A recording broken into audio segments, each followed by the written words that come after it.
الشيطان الرجيم بسم الله الرحمن الرحيم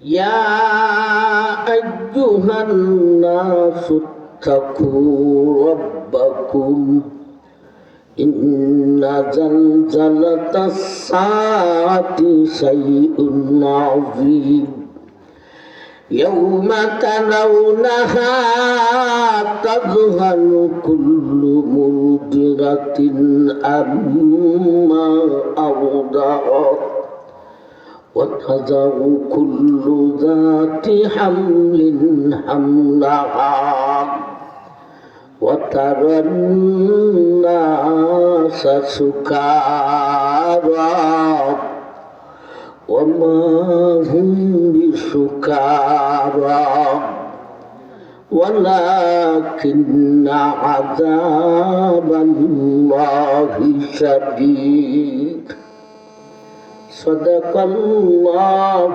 المولانا العظيم وقال النبي عليه الصلاة والسلام كيف أنعم وصاحب السوء قد التقمه وأصغى سمعه وهنى جبهته ينتظر متى يأمر بالنار قالوا ماذا تأمرنا يا رسول الله قال قولوا حسبنا الله أو كما قال عليه الصلاة والسلام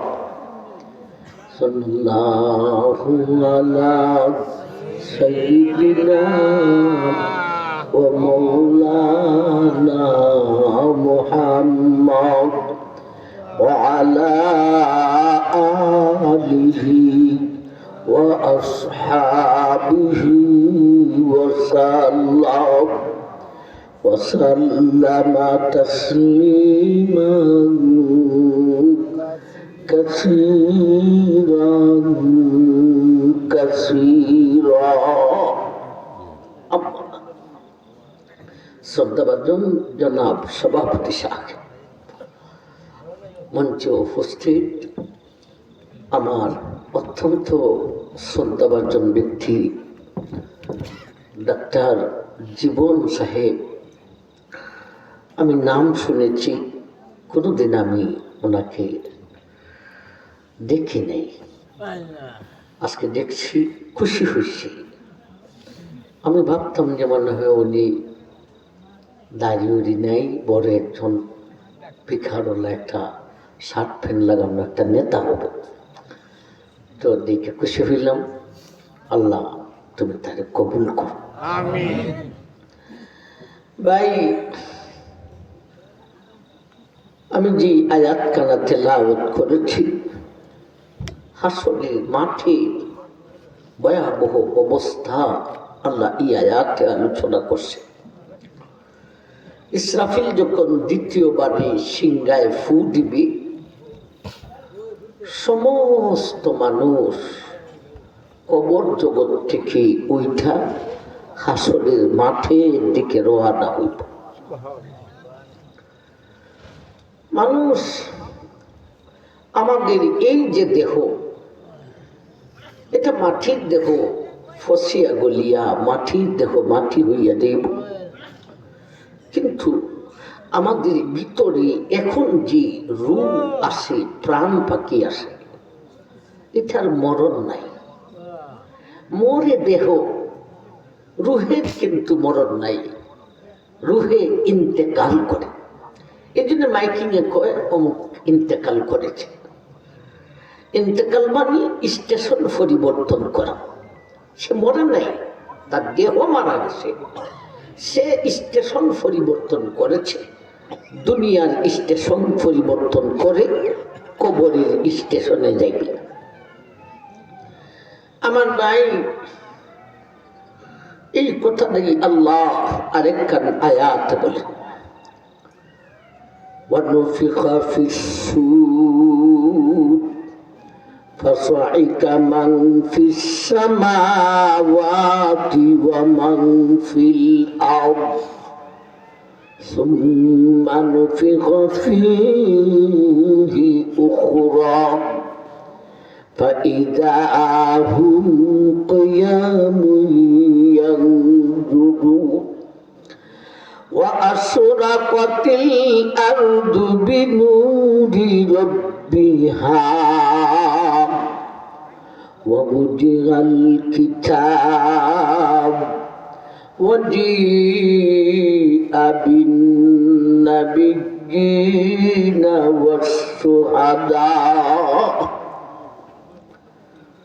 ইসরাফিল যখন দ্বিতীয়বারই সিংহায় ফু দিবে, মানুষ কবর জগৎ থেকে উঠবে। কোন অবস্থায় উঠবে?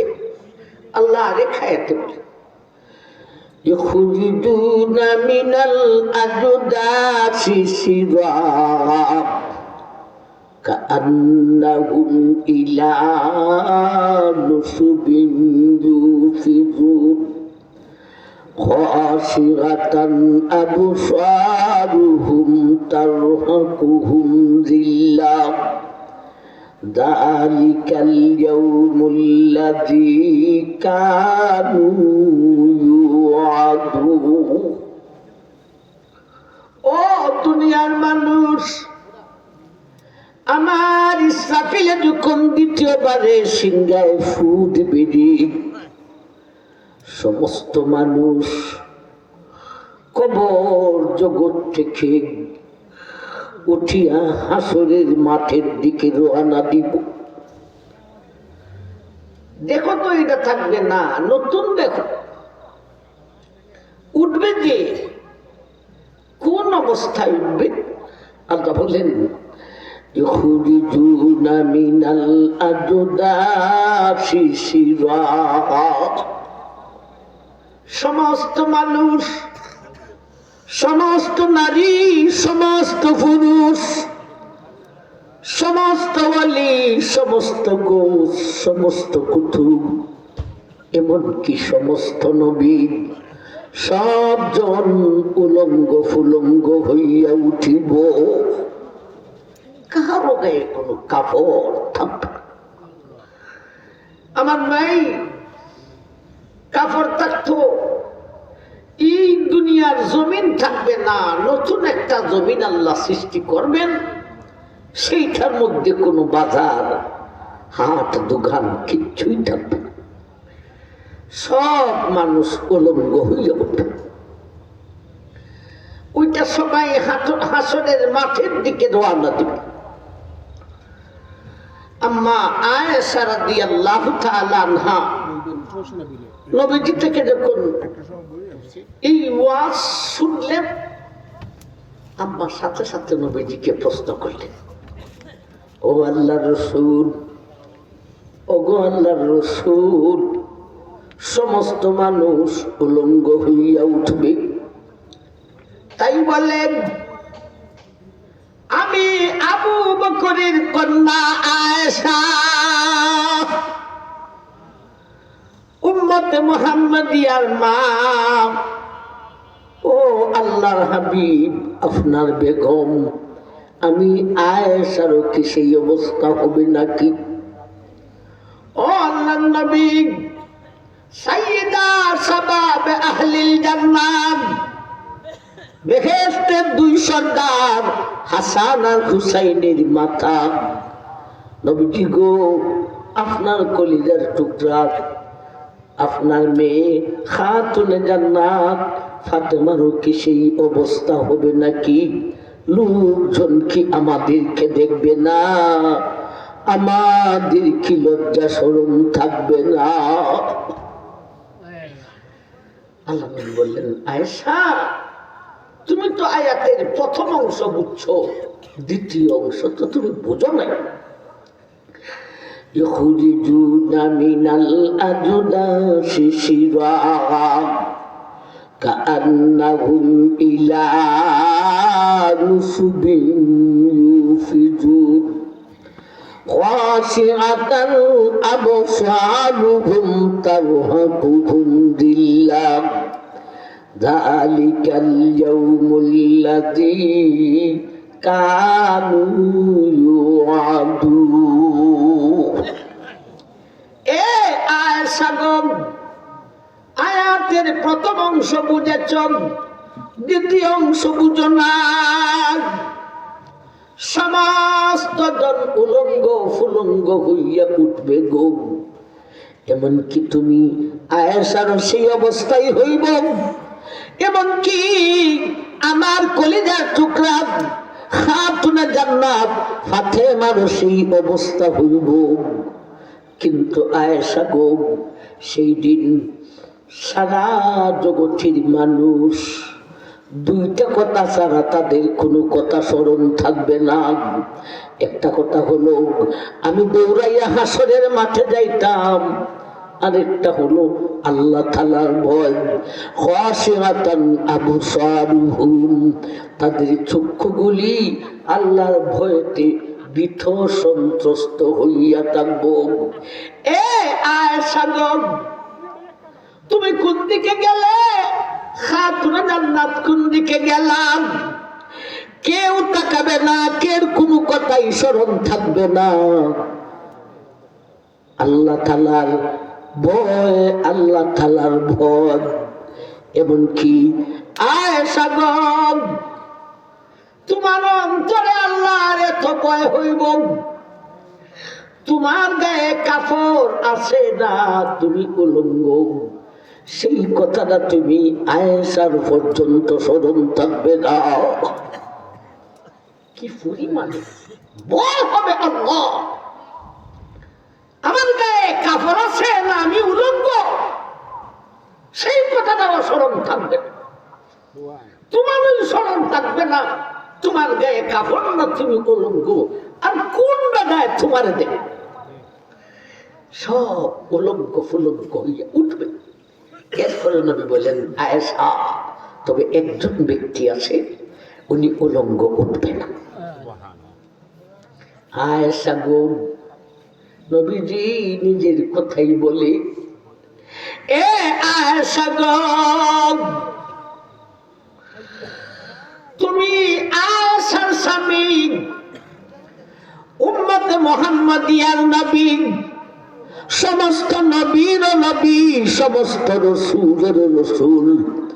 আমি আল্লাহর হাবিবকে, একমাত্র আমি আল্লাহর হাবিবকে সেই দিন জান্নাতি দুইটি কাপড় পরিধান করাইয়া উঠাইব। একমাত্র আল্লাহর হাবিবের গায়ে জান্নাতি দুইটা কাপড় থাকবে, বাকি সমস্ত নবী রাসূল পর্যন্ত উলঙ্গ। আমার ভাই, মানুষ রওনা হবে হাসরের মাঠের দিকে। তিন দলে বিভক্ত হয়ে যাবে। প্রথম একটা দল এরা কম কম।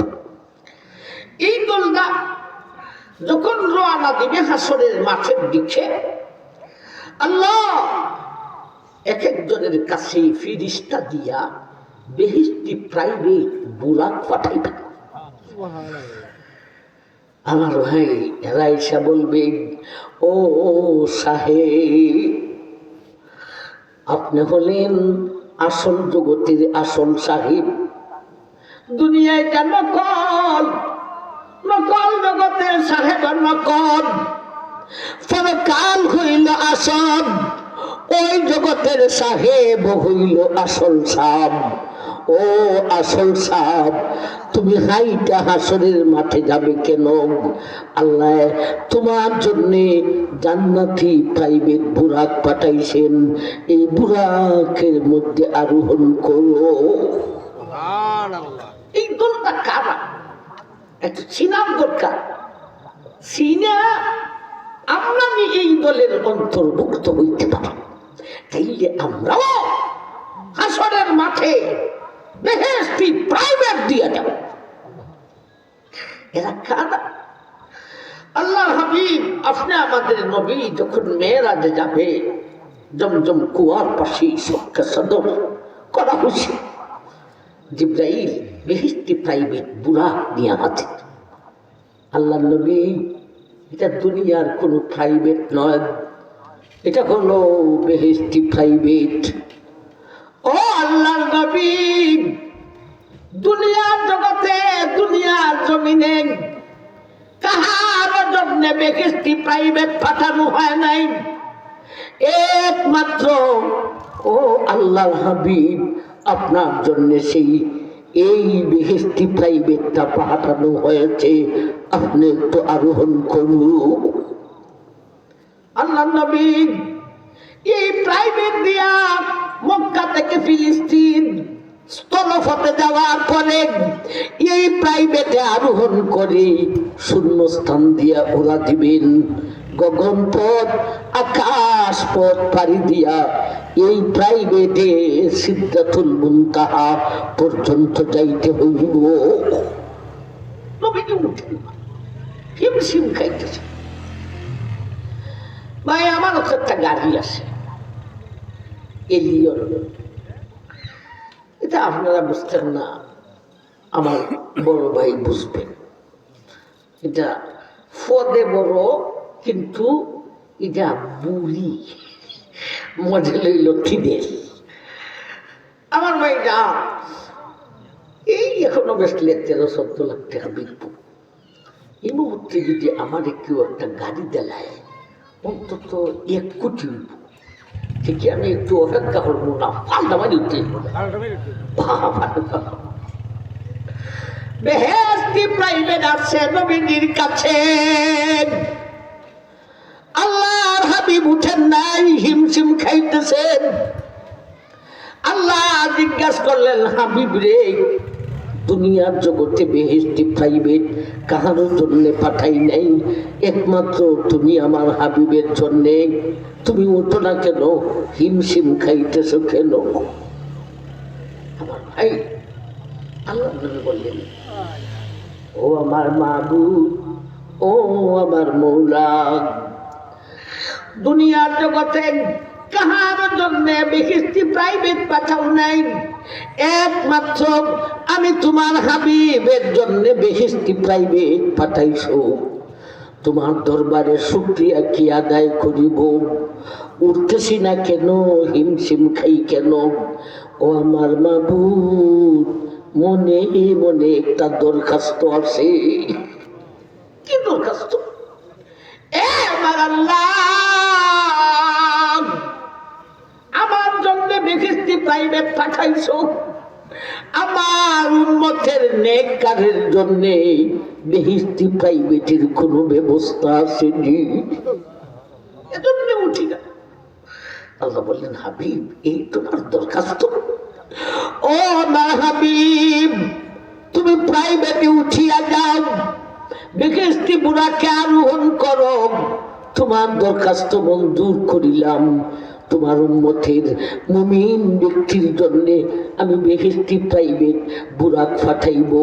তবে দুনিয়াতে নয়, এরা যখন কবর জগৎ থেকে উইঠান হাসরের মাঠের দিকে রওনা দিব, হাবিব আমি আল্লাহ তখন তাদের জন্য বেহেশতি প্রাইভেট পাঠাইব।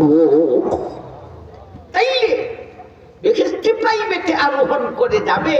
এরা কারা? এই দলটাকে, এটা উম্মতে মুহাম্মাদিয়া নেকা। আমরা তো উম্মতে মুহাম্মাদিয়া, বাকি রয়েছে নেককার হইতাম। শেষ আমি জীবনে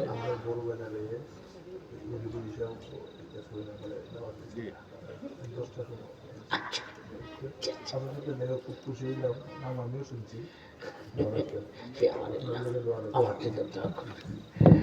আমার ভাই, তাইলে বেহেশতি প্রাইভেটে আরোহণ করে কারা যাবে? উম্মতে মুহাম্মাদিয়ার নেকা। আমরা ওই উম্মতে মুহাম্মাদিয়া, বাকি রইল নেককার হইতাম। ঠিক না বেঠে? 2 নম্বর আরেকটা দল, এরাও আমার ভাই জান্নাতি, কিন্তু ওরা পায়ে হাইটা যাইব। পায়ে হাইটা গেলে প্রস্তুত না। আমাদের যদি ইমাম বাড়ি থেকে গুলি পর্যন্ত আমার ভাগ্যা বেটার বাপ আমার শেখ সাহেব আমার বিয়াই ছিল, বুঝছো? আমার বিয়াই। আল্লাহু আকবার। আমাদের বিয়াই ডাকছেন, আমার শরম লাগত।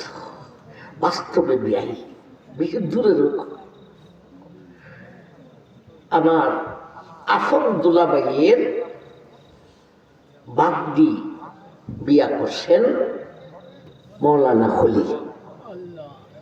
আফম দুলাভাইয়ের বাগদি। তাইলে আমার বাগদির জামাই বেটার তেনের বাবা মান কিব বিয়া মায়া করছে। ভাই একটা জিনিস শেষ, ওনার শেষ বেলায় দেখছে, ওনার জানা যায় হায় পুত্র কই থেকে যে আদা শুরু করছিলাম, আচ্ছে আচ্ছে আবার গেছি, আচ্ছে আচ্ছে মনে মনে কই আজকু খবর আছে, ঘুমাইলে করে কবর হইব।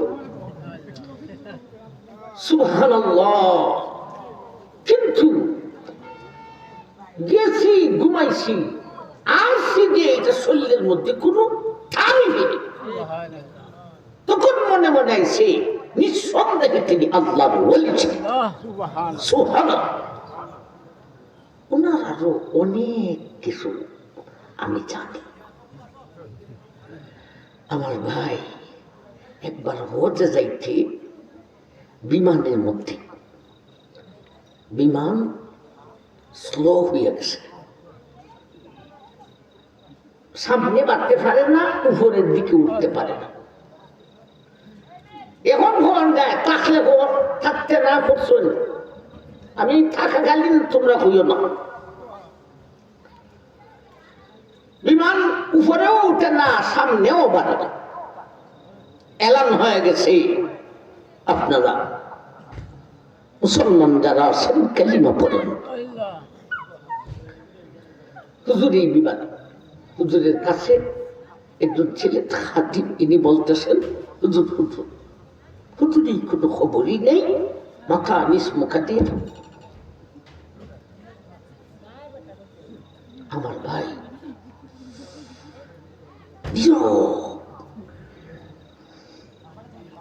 আল্লাহ সরাসরি আল্লাহর সাথে ডাইরেক্ট কানেকশন শুরু হয়েছে। হঠাৎ করে তিনি দেখেন হযরত খাজা খিজির আলাইহিস সালাতু সালাম আয়েশা বিমানের বাহির থেকে, জানালার বাহির থেকে শাইখে দুনুইকে সালাম করেছেন, আসসালামু আলাইকুম। তিনি উত্তর দিছেন, বলছেন কোনো সমস্যা হবে না।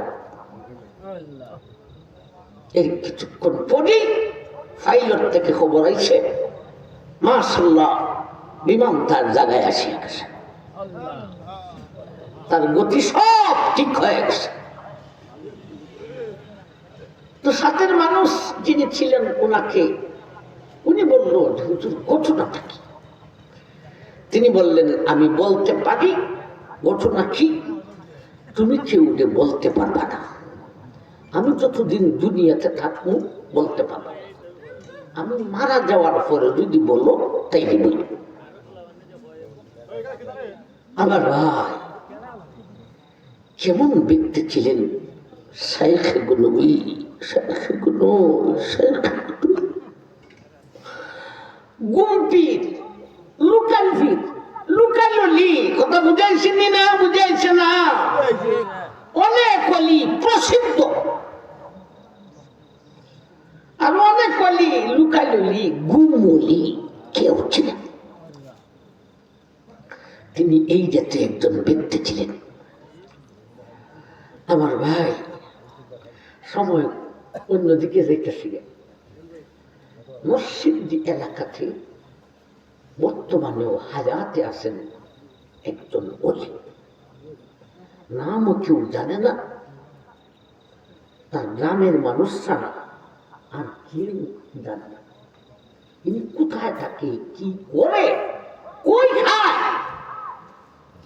কোথায় কোন সময় গ্রামে আসে, মসজিদই থাকে, মসজিদই খায়, আবার চলিয়া যায়। ওনার এই জাতীয় অনেক কেরামতি আছে। ইনি হীন হায়াতে এখনো বেঁচে আছে, নরসিংদী এলাকার একজন অলি। আমার বক্তা হিসাবে আমরা যাই বিদায় এলাকার গ্রামের মানুষ থেকে শুনছি, গুম বলি এত বড় আল্লাহ বলি। আমার ভাইজান যাই হোক, আরেক দল মানুষ হাইটা জান্নাতে দেখবে, ওখান থেকে কত লাভ বুঝেছি যে আমারা যদি ইমাম বাড়ি থেকে হাটায় আনেন গুসা উঠবনি না উঠত না, এরা ও জান্নাতি। আল্লাহ নবী বলেন ওরা দে ফায়ে হাইটা জান্নাতে যাইব রে, ইঞ্চি পরিমাণও কষ্ট হবে না। হাঁটায় হাঁটায় ব্যবধান আছে, এটা কেমন হাঁটা জানি। আসরের নামাজ পড়ে বন্ধুর নিয়ে গেছে, বন্ধু মাঠের মধ্যে আমার ক্ষেতের মধ্যে ফসলটা বড় সুন্দর, আসো একটু ঘুরে আসি, আইসা মাগরিবের আজানের আগে আগে মসজিদে চলে আসবো। এই হাঁটাটা কি খুব কষ্টের না আনন্দের? আনন্দের। আল্লাহ নবী বলেন ও মুহাম্মদ, ওই দিন এই 2 নম্বর দলটাকে হাঁটিয়া যাইব, এটা কষ্টের হাঁটা নয় রে, এটা আনন্দের হাঁটা। এত আনন্দ, দুনিয়ার জগতের সমস্ত আনন্দকে একত্রিত করলেও ওই দিনের হাঁটার আনন্দের সমান হইতে পারে না। কয় দল গেল? 2 দল। আরেকটা দল প্রাইভেটও থাকবে না, হাঁটিয়া যাইব যে গতি উল্লে যাইব। এই দলটা আগের দুটা দল থেকে অনেক বেশি হইব, এরা সব জাহান্নাম। আমার বাইরে কবর জগৎ থেকে দেখুন উঠিয়া হাঁটা, উঠিয়া হাসরের মাঠের দিকে রওনা হইব।